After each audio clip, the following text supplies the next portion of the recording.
স্টমাকটা দেখো, গ্রেভিটা দেখো।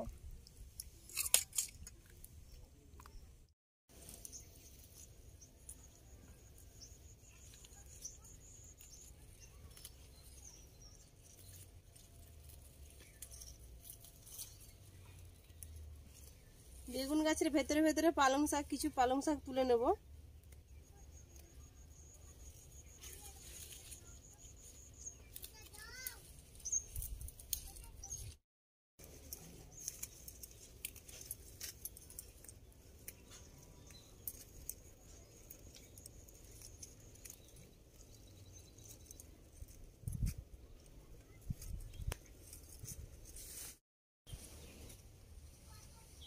বেগুন হয়েছে, এটা সাদা।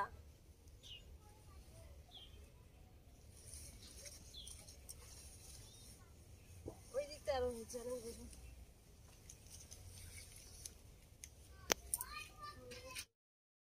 নমস্কার বন্ধুরা, টুনা কিচেনে প্রত্যেক দিনের মতো আজও চলে এলাম রান্নাঘরে। তো আগে সবজি তুলে নেব, কিছু তুলে নিয়েছি পালং শাক আর নেব ধনেপাতা। আজকে তিনটে রেসিপি শেয়ার করব। তো প্রথম থেকে লাস্ট অবধি ভিডিওটা দেখতে থাকো, আশা করি খুব ভালো লাগবে। তো প্রথম থেকে লাস্ট অবধি দেখার অনুরোধ রইল।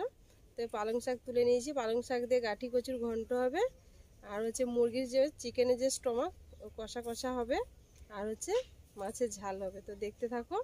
কিছু এবার পালং শাক তুলে নিয়েছি, আর কিছু ধনে পাতা লাগবে, ধনে পাতা তুলে নেব। এবার কিছু ধনে পাতা তুলে নেবো। একটা ধনে গাছ কতটা বড় হয়েছে, এখান থেকে টুকে নেব। রান্নাটার জন্য কয়েকটা ধনে পাতা লাগবে, টুকে নিচ্ছি পাতাগুলো। কত বড় হয়েছে গাছটা। বাগানে সব রকম সবজি আছে, অল্প অল্প বাড়িতে খাওয়ার মতো। যখন লাগে বাড়ি থেকে, বাগান থেকেই আমরা তুলে রান্না করি। তো আমাদের বড় হাঁড়িতে ভাত বসানো হয়ে গেছে, ভাত হয়ে গেছে। আমি এখানে মাংসটা ধুয়ে নিচ্ছি। ভাতের ফ্যানটা গেলে দাও। এবার গাঠি কচুগুলো সেদ্ধ করে নেব, জলের মধ্যে দিয়ে দিলাম। তো গাঠি কচুটা সেদ্ধ হতে হতে আমরা এখানে মশলা টসলা করে সবকিছু রেডি করে নেব, মাছের আর মাংসর। 1 কিলো হচ্ছে স্টমাক, যেগুলো হচ্ছে মুরগির খাদ্য থলি বলে, এটাকে আমরা তো স্টমাক বলি, অনেকে হয়তো অনেক ভাষায় চিনবে। 1 কিলো আছে। এখানে রয়েছে বাটা মাছ, পুকুরের বাটা মাছ কিন্তু, আর হচ্ছে বাগানের সবজি, শাক, ধনেপাতা, পালং শাক।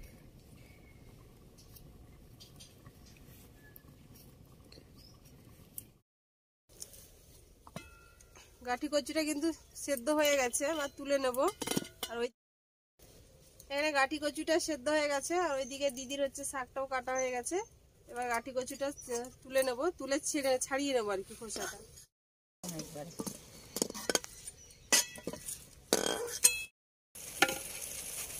গাঠি কচুগুলো এবার মানে এবারে ছালটা ছাড়িয়ে নিলাম।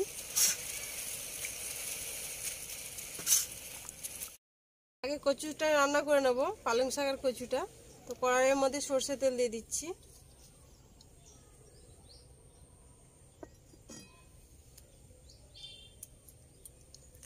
শুকনো লঙ্কা আর 5 ফোড়ন দিয়ে দিচ্ছি, ফোড়ন দুটো, তেজপাতা ফোড়ন দিয়ে দিলাম। এবার সেদ্ধ করে রাখা কচুটা দিয়ে দেবো।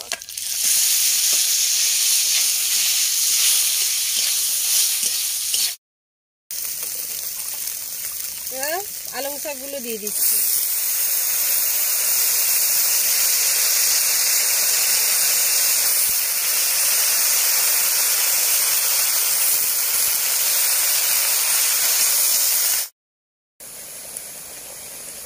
এবার স্বাদ মতো লবণ দিয়ে দিচ্ছি।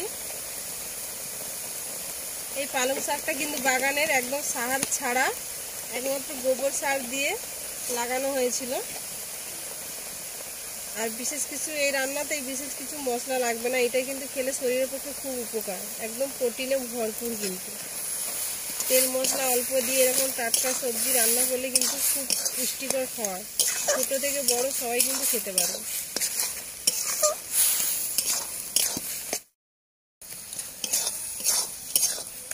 কষানো হয়ে গেছে, সামান্য একটু জল দিলাম। এগুলো একটু ঘাঁটাঘাঁটি করে দেবো আর নামিয়ে নিচ্ছি।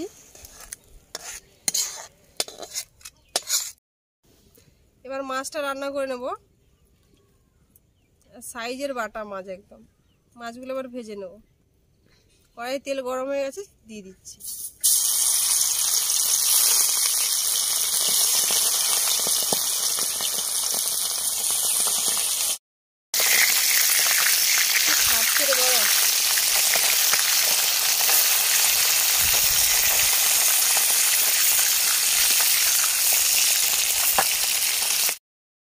মাছগুলো ভাজা হয়ে গেছে, উঠিয়ে নিচ্ছি।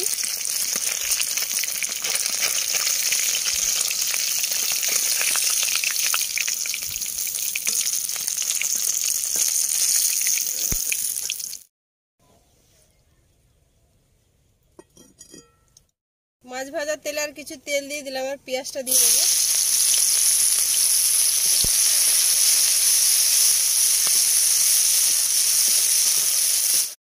দিলাম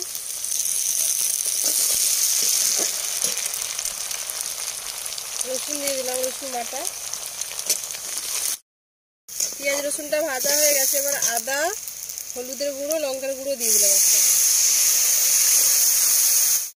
টমেটো দিয়ে দিলাম।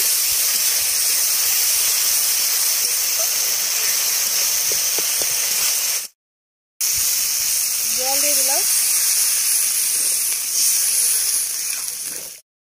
ঝোলটা ফুটে উঠেছে, ভেজে রাখা মাছগুলো আবার দিয়ে দিলাম।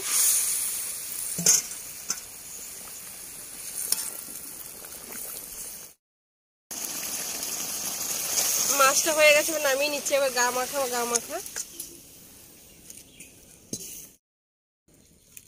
উপর থেকে একটু ধনেপাতা ছড়িয়ে দিলাম।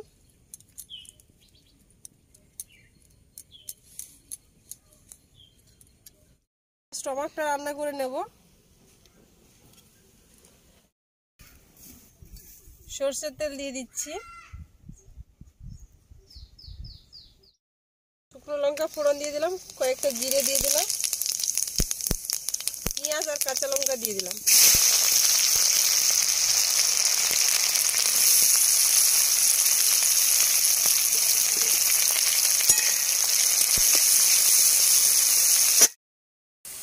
রসুন বাটা দিয়ে দিচ্ছি। টমেটো দিয়ে দিচ্ছি। আদা বাটা, জিরের গুঁড়ো, লঙ্কার গুঁড়ো, হলুদের গুঁড়ো, ধনের গুঁড়ো একসঙ্গে দিয়ে দিলাম। তেজপাতাও দিয়ে দিয়েছি। স্টমাকটা আগে থেকে মেখে রেখেছিলাম, লবণ, হলুদ, জিরের গুঁড়ো, হলুদের গুঁড়ো, লেবুর রস এবার দিয়ে দিলাম।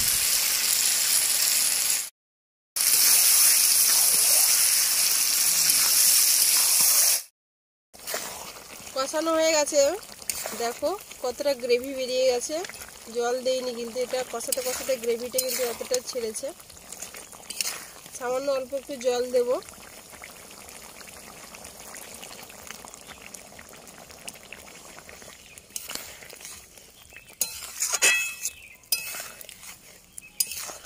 আর একটুখানি হবে। সমস্ত রান্না হয়ে গেছে, এবার ধনেপাতা দিয়ে নামিয়ে দেব।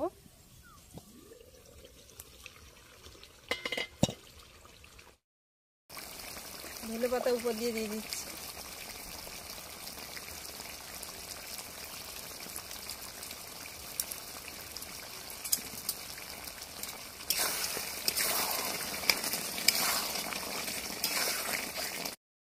মাখাই তখন কিন্তু একদম মাপ করে লবণটা দিয়ে দিয়েছিলাম, তার জন্য আর লবণটা দিইনি, একবারে আন্দাজ বুঝে দিয়ে দিয়েছিলাম লবণটা। এবার নামিয়ে নিচ্ছি।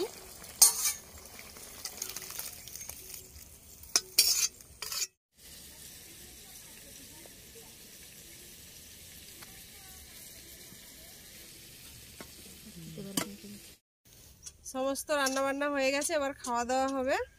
তো রান্নাগুলো দেখো, স্টমাকটা যা রান্না হয়েছে একদম লোভনীয়।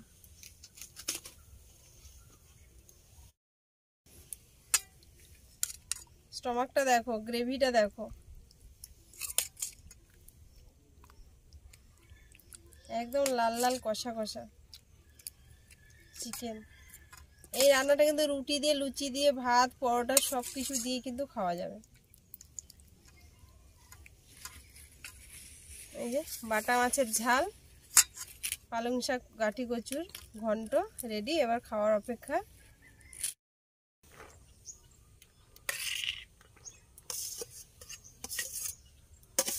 লেবু দিয়েছে দাদাকে? হ্যাঁ দিয়েছি।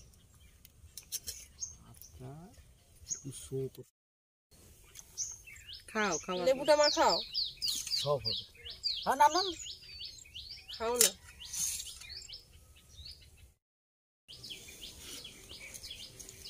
মিষ্টি চলে এলো, গুড়ের রসগোল্লা। দারুণ হয়েছে। আজকে রান্না ফার্স্ট হয়েছে। ভিডিওটা এখানেই শেষ করলাম, অলরেডি অনেক বড় হয়ে যাবে ভিডিওটা। তো সবাই ভালো থাকো, সুস্থ থাকো, আর অবশ্যই আমাদের ভিডিওগুলো দেখো, লাইক কমেন্ট করো, শেয়ার করো, সাবস্ক্রাইব করো। বাই, দেখা হচ্ছে নতুন কোনো রেসিপির সঙ্গে। ততক্ষণ সবাই ভালো থাকো, সুস্থ থাকো।